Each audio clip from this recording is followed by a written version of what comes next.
I received an email from Asher S., who said, "I've been enjoying your podcast for several years. Even when the topics aren't directly relevant to my situation, it's always good to see what I can apply from your advice. I have 2 questions about the UTMA I set up for my 1-year-old daughter. First, when, if ever, can a parent withdraw funds from a UTMA? And second, where can I invest those funds so she gets better returns than from a savings account?" Thank you so much for being a longtime listener and sending in your questions, Asher. I'll answer them and explain what families should know about UTMA and UGMA accounts for minors. So if you're a parent or you plan to start a family someday, don't miss this show. Hey everyone, I'm Laura Adams, a personal finance expert who's been hosting the Money Girl podcast since 2008, with over 40 million downloads. I'm also the author of several books, including my most recent title, which was a #1 Amazon new release, called Money Smart Solopreneur, a personal finance system for freelancers, entrepreneurs, and side hustlers. If you're building a business or ready to earn more income, grab a copy. You can get it as a paperback, ebook, or audiobook. And if you're enjoying the show, or maybe you have a money question just like Asher, or a topic suggestion, you can leave a message 24/7 by calling 302-364-0308. And lauradadams.com is my personal site where you can use my contact page and learn more about my work, books, and money courses. So let's start by just getting an overview of what are these UGMA and UTMA accounts. These were created for minors because minors typically can't own assets in their name. However, certain states have adopted laws that allow a custodian to hold assets for a minor until they become an adult. And that's usually 18 or 21. It really just depends on the state where you live. It's a little different in each state. So parents can transfer assets to children using one of these custodial accounts without having to create a formal trust. The one Asher mentioned, the UTMA, they get their name from the Uniform Transfers to Minors Act. And UGMA stands for Uniform Gifts to Minors Act. And a UGMA only allows financial assets, so things like stocks, bonds, mutual funds. Those are the only types of assets you can put in a UGMA to be held for a minor beneficiary. And those are available nationwide. Every state has a UGMA option. But a UTMA is a little different because it allows financial and physical assets. So in addition to the stocks and bonds and mutual funds, you can put in actual tangible assets like real estate, precious metals, fine art, even intellectual property. And that type of account is available in every state except South Carolina. My research didn't show that South Carolina has yet ratified this.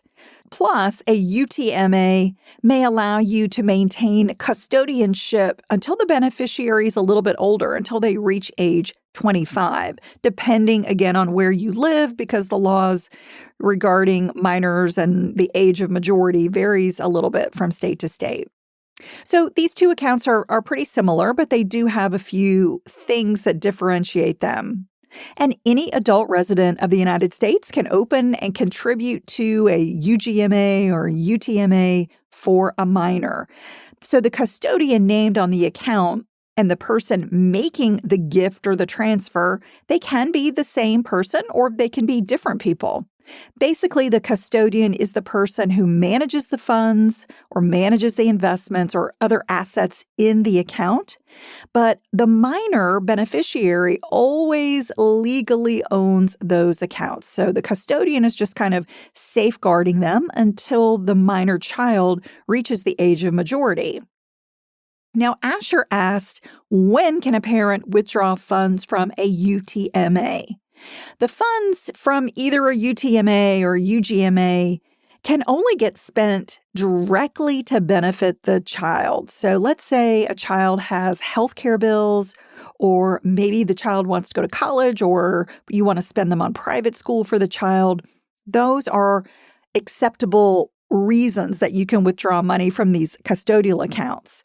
But you cannot withdraw funds that help you, or you can't use the money for things you're legally obligated to pay anyway. So you can't use that money to pay your mortgage, nor can you, use it to go grocery shopping. These are all things that a parent would have to pay for anyway. So they're not directly benefiting the child. Also note that assets in a UTMA or UGMA are irrevocable. So that means once you put them in, you cannot take them back. Once you transfer them legally to that beneficiary minor child, it becomes their property. Again, you are just the custodian watching over these assets for the benefit of the child. A UTMA or a UGMA custodian has a fiduciary duty to manage the account assets for the minor's best interests, and they need to do that until the child reaches the age of majority. And since the beneficiary minor owns those assets in these custodial accounts, the account information gets reported to the IRS under the child's Social Security number. Therefore, with help from their parent or the account custodian, the minor has to report any income and pay income taxes due on any investment earnings in these custodial accounts. So that's an overview of how they work. Now I want to dig in a little bit deeper and talk about 5 pros and cons for using these accounts to save and invest for a child. So we'll talk about the benefits first. And the first benefit is that you get to invest in many asset types. Now, Asher asked where to invest his daughter's UTMA funds to get higher returns than he could get from a savings account.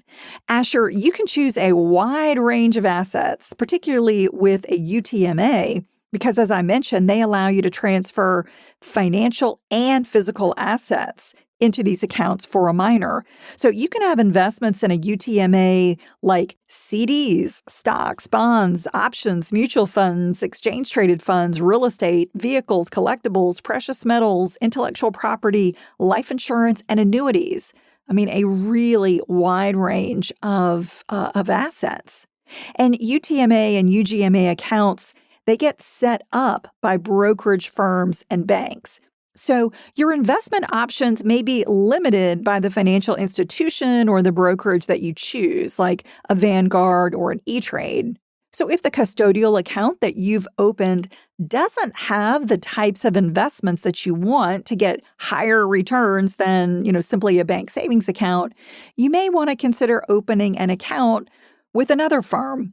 There's no limit on the number of custodial accounts you can open for a minor, but you could just begin putting assets in a different account so that you've got different investments to choose from if you're not satisfied with the investments that you're currently offered. All right, the second benefit to using the accounts is having custodial control. So until a UTMA or UGMA beneficiary reaches adulthood, the custodian or parent has full control of the account. They're going to make investment decisions, and you're going to determine any special circumstances where the money may get withdrawn for the minor's benefit. However, every asset within the account is owned by the minor, so you can't ever forget that. And, for most adults, most parents, that can give you peace of mind that a child will benefit from your contributions once they become an adult. It's going to transfer into their name directly, no questions asked. So having that custodial control is a benefit, I think.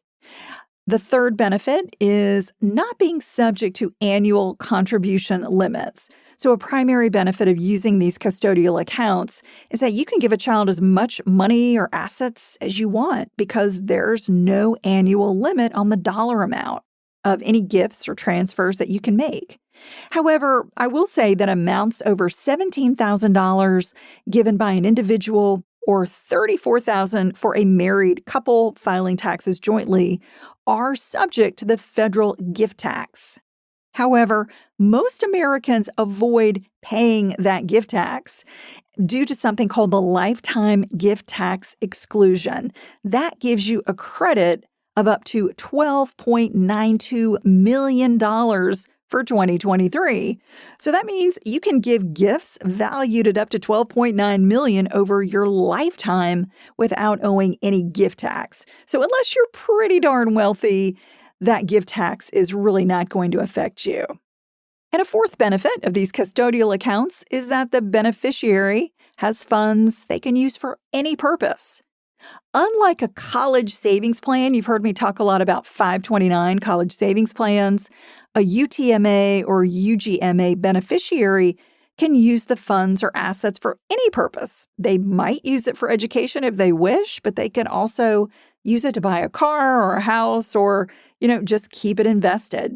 And once the minor reaches adulthood, they own the account assets and can spend them any way they like. I mean, it could be even going on a vacation, really anything. It's their money.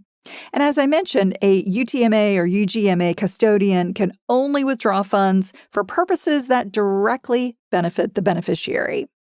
All right, the fifth benefit of these custodial accounts is getting tax efficiency. Since the minor beneficiary of a UTMA or UGMA owns it, income generated in the account typically gets taxed at the what's called the kiddie tax rate. So instead of the parent's tax rate, which can reduce taxes. And here's how the kiddie tax rate works. The first $1,250 of a minor's income is tax-free. And the next $1,250 gets taxed at the child's tax rate, which is likely very, very low. I mean, it's probably like 10% because they're probably not making much more than this income from the custodial account. Then any income above $2,500, that income gets taxed at the parent's tax rate. So basically, you're getting, kind of a tax break on that first $2,500 of income that's going to be taxed, at a very low rate. All right, so those are the main benefits for using UTMA and UGMA accounts. Let's switch gears and talk about the downsides of these accounts. There are always pros and cons with every type of account out there, and it's just really important to understand the benefits and the drawbacks so you can really compare your options when you're looking to save and invest for kids. So the first downside is one that I already mentioned, and that's making irrevocable contributions or transfers. The minor beneficiary always owns what's in a UTMA or a UGMA account. Therefore, transfers of assets or gifts that you put in one cannot be revoked, nor can the account be closed. Now, you can open multiple accounts, as I mentioned, but you cannot close a UTMA or UGMA account. And once the minor reaches adulthood, the custodian must turn over all the account assets to them. And then the new adult can manage the account any way they wish. Now, if the child dies, the assets typically are payable to the child's estate, unless you've designated another beneficiary. Like if you have that child's sibling as a beneficiary, if that's an option, that may be one way to make sure that those assets kind of move along. But you'll really have to look at what's possible for these accounts in the state where you live. Another downside of these custodial accounts is getting no tax benefits.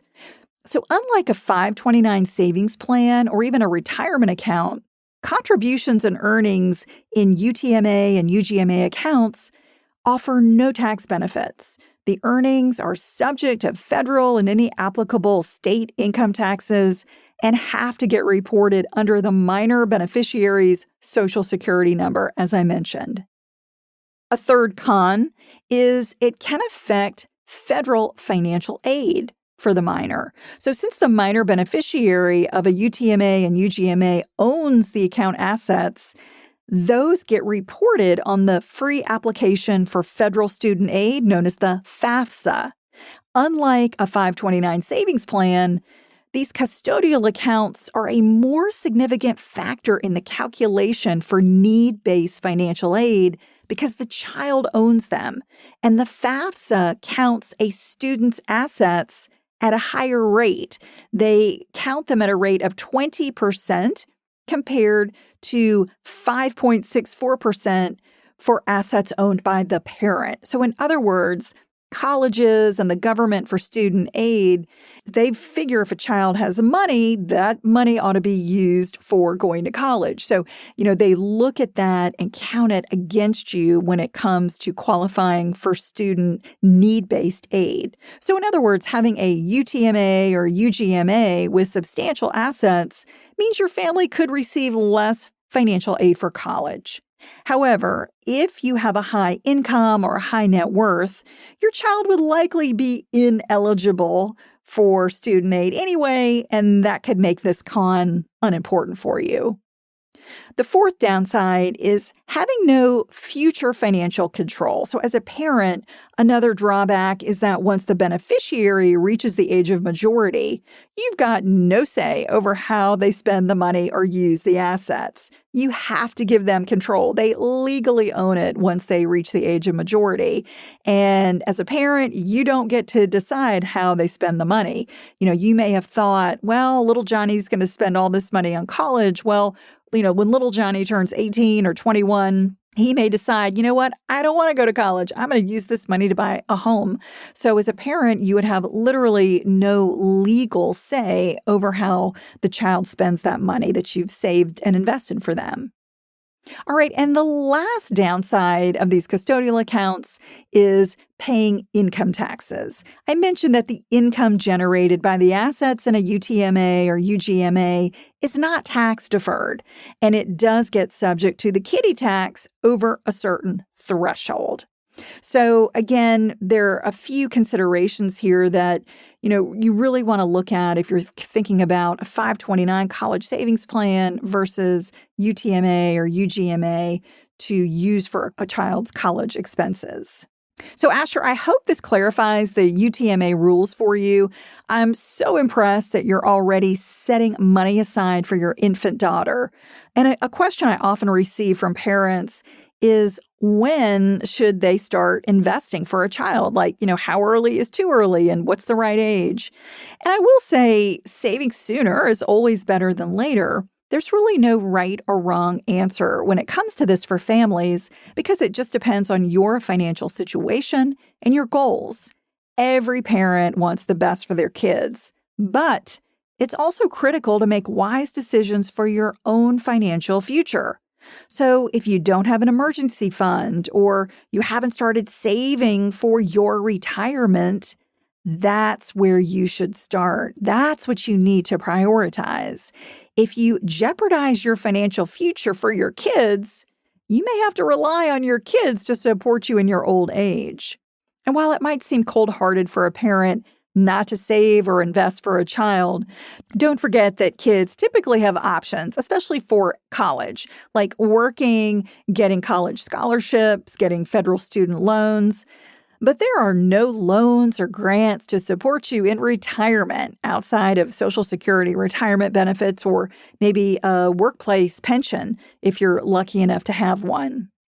If you're struggling to save for yourself, but also thinking, gosh, I really want to save for my kids, remember that if you end up being a good saver down the road, you could end up with a surplus of money, and you could use that money to help a child pay their student loans, other debts, or even leave them inheritance one day. So the bottom line is that you've got to make wise decisions for your own financial future first. Only set money aside for your kids if you can genuinely afford it.